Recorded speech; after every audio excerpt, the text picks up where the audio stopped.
আমাদের গার্মেন্ট ইন্ডাস্ট্রিতে যেটা দেখা যায় যে মার্চেন্ডাইজিং টিম এরা খুব বিজি থাকে, তাই না? কারণ সে যদি 10টা বা 20টা কোড করে সেখান থেকে অর্ডার হবে মাত্র একটা, সে ম্যাক্সিমাম গুলোই সেল করার একটা থাকে। কারণ consumption not only one part, এরপরে থাকে নেগোসিয়েশন, থাকে এরকম ইস্যু আছে না, নেগোসিয়েশন কিছু ইস্যু আছে। তো দেখা যায় যে একটা ফ্যাক্টরি কিন্তু সব লেভেলে বাইরে কাজ করতে পারে না, যার কারণে সে যদি 20টা কোড করে, 20টা কোড করলে কিন্তু তার 20টা অর্ডার হওয়া পসিবল না। বাট এখন আমি যদি 20টা কোড করি আর 20টার মধ্যে যদি 5টা order pi, it's a very good, মানে বলা যাবে যে আমি মার্চেন্ডাইজার খুব এক্সপার্ট। আরো যত বাড়াইতে পারবো সে আর তত এক্সপার্ট হবে, কারণ ফ্যাক্টরি তত বেশি ওয়ার্কেবল হবে। কিন্তু সব অর্ডার সব ফ্যাক্টরির জন্য কিছু ফিজিবল, সব অর্ডার সব ফ্যাক্টরির জন্য ফিজিবল না। একজন এক্সপার্ট মার্চেন্ডাইজার সে কিন্তু তার ফ্যাক্টরির জন্য ফিজিবল বেস্ট অর্ডারটাকে পিক করে নেবে। ক্লিয়ার? একটা অর্ডার দেখা যাচ্ছে যে একই অর্ডার নারায়ণগঞ্জে একটা ফ্যাক্টরিতে স্টিচ হচ্ছে 1.9 এ, একই অর্ডার গাজীপুরে একটা ফ্যাক্টরিতে স্টিচ হচ্ছে 2.05 এ। Any believe it? একই বায়ার, একই অর্ডার, নারায়ণগঞ্জে একটা ফ্যাক্টরিতে এক্সিকিউট হচ্ছে $1.9, সেটা আবার গাজীপুরে একটা ফ্যাক্টরিতে এক্সিকিউট হচ্ছে $2.05। বায়ার কেন বেশি পে করে তার কাছ থেকে কোর্স নিচ্ছে? So these are very important points, যে আমি কেন এই ফ্যাক্টরিতে বেশি এফওবিতে কাজ দেবো, এই ফ্যাক্টরিতে কমে করতে পারি। এইগুলোর ঠিকই নেগোসিয়েশন এবং ডিপেন্ড অনেক কিছু উপরে। তো আমরা ফ্যাব্রিক কনজাম্পশনটা নিয়ে প্রথমে কাজ করব, কারণ এই জায়গাটা আমাদের সবার উইকনেস আছে। আমরা একটা বেসিক ফর্মুলা দেখি আগে, তারপর আমরা কনজাম্পশনের মধ্যে যাব।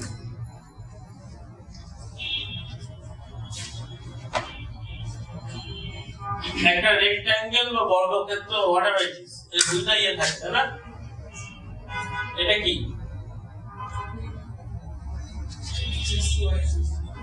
আমি এটাকে ধরলাম এটা এই লেন্থটা হলো x আর এই লেন্থটা হলো y, দুটো ভ্যালু।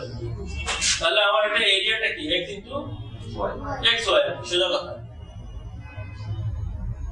তাই তো? এখন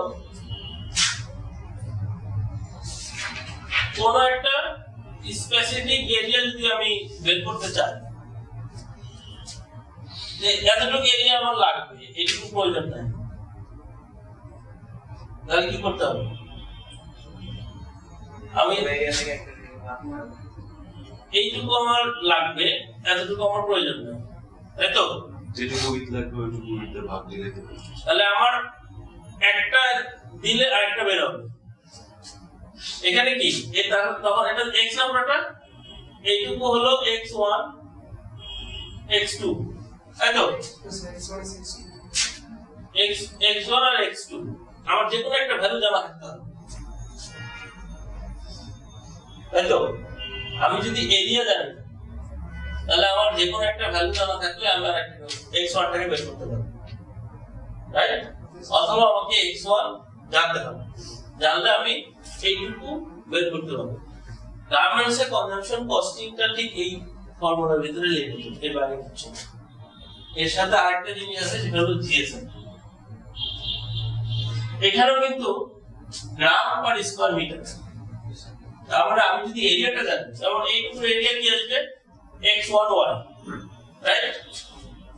তাহলে x1y এর সাথে যদি আমি প্রতি স্কয়ার ইউনিট, জিএসএম বলতে মিটারে, আমি ধরে নিলাম এটা মিটারে আছে, প্রতি স্কয়ার ইউনিটের গ্রাম যদি জানি, তাহলে আমি ওজনে বের করতে গেলে জাস্ট জিএসএম কে গুণ করে দিলেই আমি এটা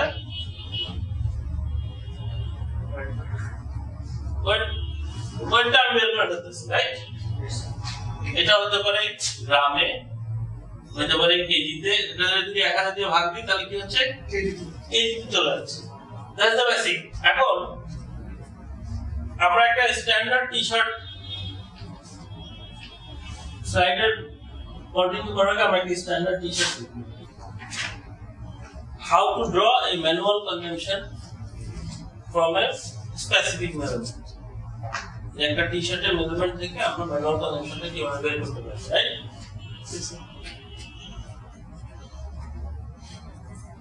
এই যে স্লিভটা আছে না, স্লিভের যে বাইসেপটা কোনটাকে বলে? এইখান থেকে বাইসেপ, ঠিক আছে?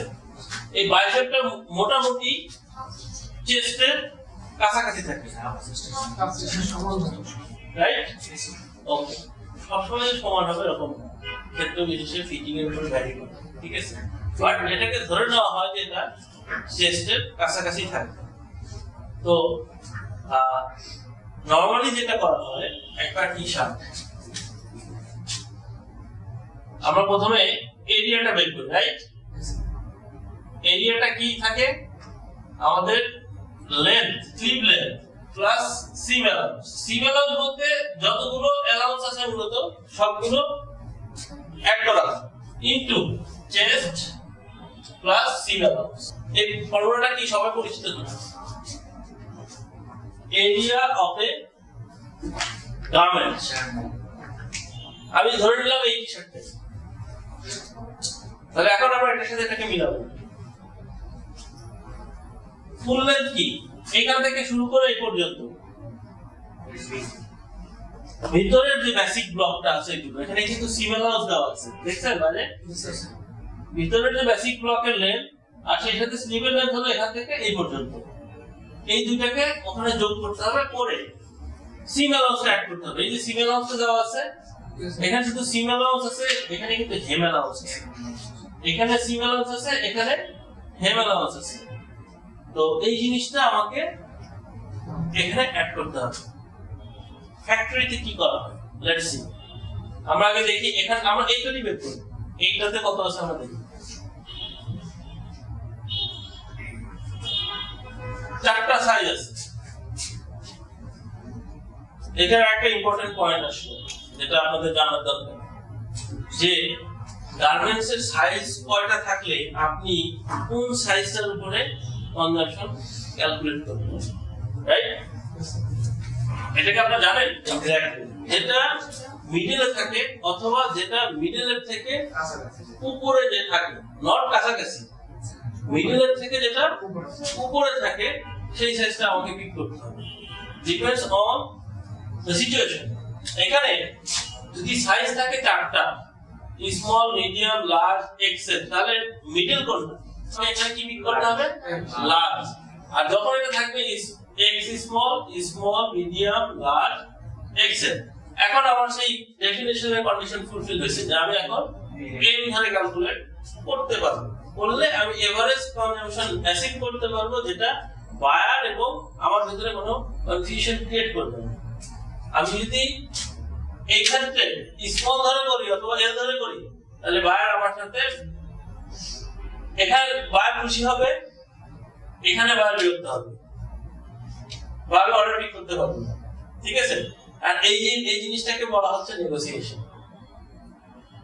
Terms of negotiation. আচ্ছা, তো এখন এই ক্ষেত্রে আমরা যেটা পাচ্ছি যে আমি যদি লার্জ ধরে ক্যালকুলেট করি, আমি কিন্তু লার্জের লেন্থটা পাইছি কত? 72 প্লাস স্লিভ লেন্থ। আমি দেখি যদি আমি ফ্যাব্রিক করি টিউবুলার ফ্যাব্রিক করি, তাহলে আমি আলাদা কস্টিং করতে পারি। আমি যদি ওপেন ফ্যাব্রিক করি, দেন আমি এটাকে এভারেজ কস্টিং একটা দিই। অথবা এখানে সবসময় একটাই বলবেন, বায়ার বেশি ঝামেলা পছন্দ করেন। আপনি স্মলের জন্য এত টাকা, মিডিয়ামের জন্য এত টাকা, লার্জের জন্য এত টাকা, এবং আপনিও যদি স্পেসিফিক কস্টিং করেন তখন আপনার ঠকার সম্ভাবনা বেশি থাকে। নেগোসিয়েশনের ক্ষেত্রে কথাটা তো কমায় নিয়ে আসা যায়। সেই জন্য সব থেকে বেস্ট হলো একটা প্রাইস ফিক্স করা। আপনি চারটাকে ব্রেকডাউন করলেন, স্মলের ক্ষেত্রে এত লাগবে, মিডিয়াম, লার্জ, এক্সেল, এটা হলো স্মার্টার ওয়ে। আপনার ফ্যাক্টরি আপনার উপরে হ্যাপি হবে, আপনি চারটা স্পেসিফিক কস্টিং বের করছেন। বাট বায়ারকে রিপ্রেজেন্ট করবেন এই চারটা রেফারেন্স। ক্লিয়ার? এইখানে আমার একটা ইস্যু থাকে যে আমি কোনটায় কত অর্ডার কোয়ান্টিটি আসতে পারে, এটা কিভাবে আমি ধরবো? সেক্ষেত্রে সবসময় এইভাবে ধরবেন 1 2 2 1, আর এটা হবে 1 2 4 2 1। ঠিক আছে, এইটা হলো স্ট্যান্ডার্ড প্রসিডিউর। 4 আর 2 10। আর অনেকে আবার এটাকে এইভাবে ধরে, এক ডজন করে না, এইভাবে করে। আপনি লিখে রাখতে পারেন 1 3 4 3 1 2 2 2 2 2 এইভাবে ফলো করে অনেকে। যারা ডজনে বিশ্বাসী তারা এটাতে চলে যায়। ঠিক আছে, these are the procedure। তো আমরা এখন দেখি হলো এই স্পেসিফিক গার্মেন্টসটা আমাদের এই ফর্মুলাতে কিভাবে অ্যাক্ট করে। স্লিভ লেন্থ আমাদের দেখতে হবে, এটা ছিল 19।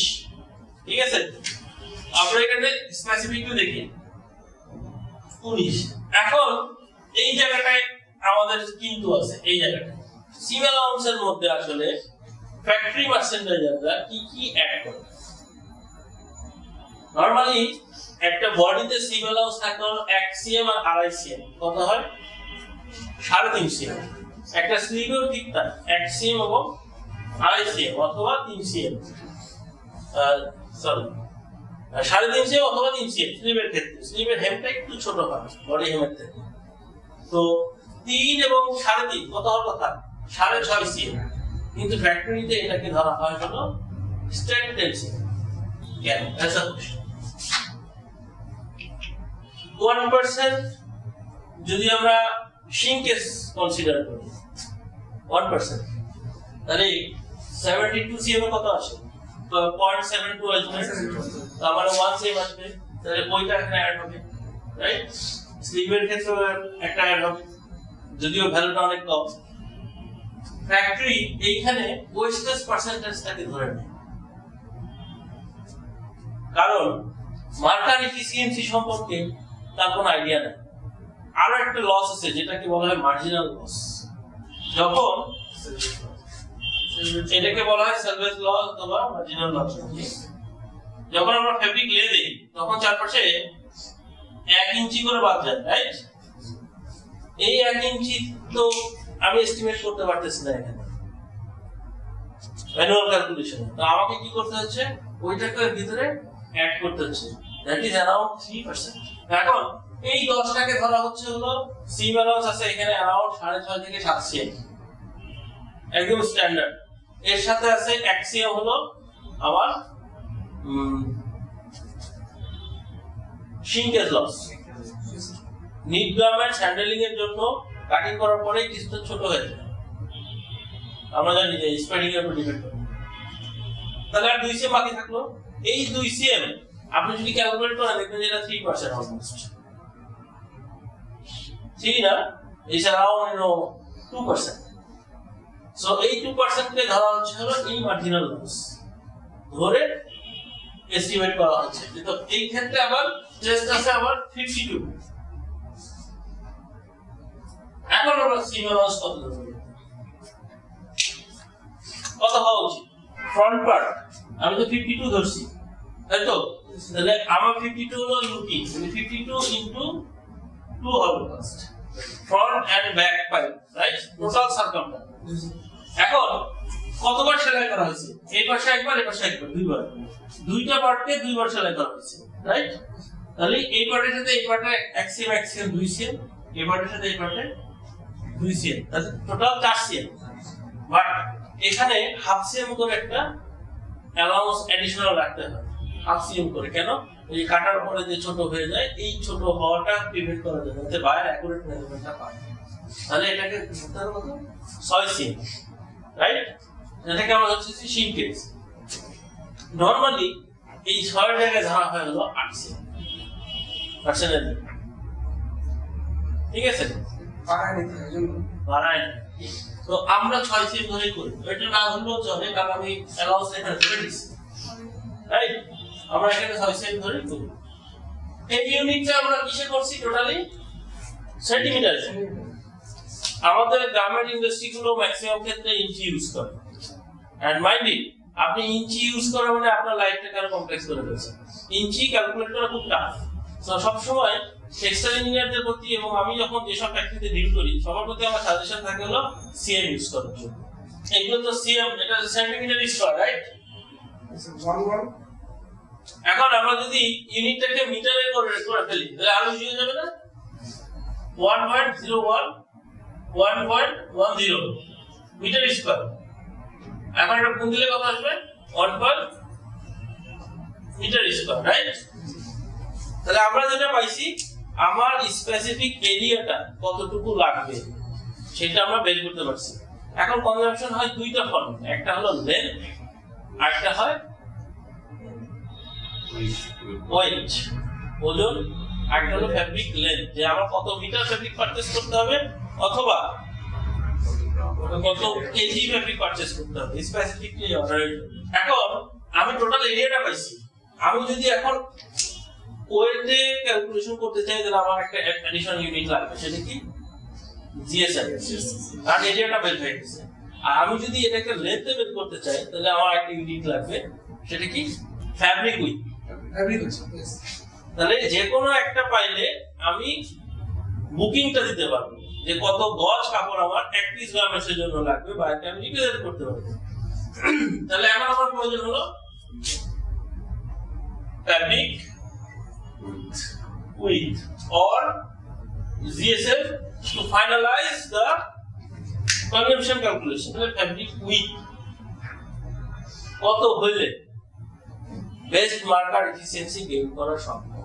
এই সফটওয়্যার থাকলে আমি অল্টারনেটিভ দুই তিনটা উইথ ট্রাই করলে আমি বের করে ফেলতে পারবো এটার জন্য কত উইথ হলে বেস্ট এফিসিয়েন্সি আসবে। আমরা ওটা এখানে দেখি।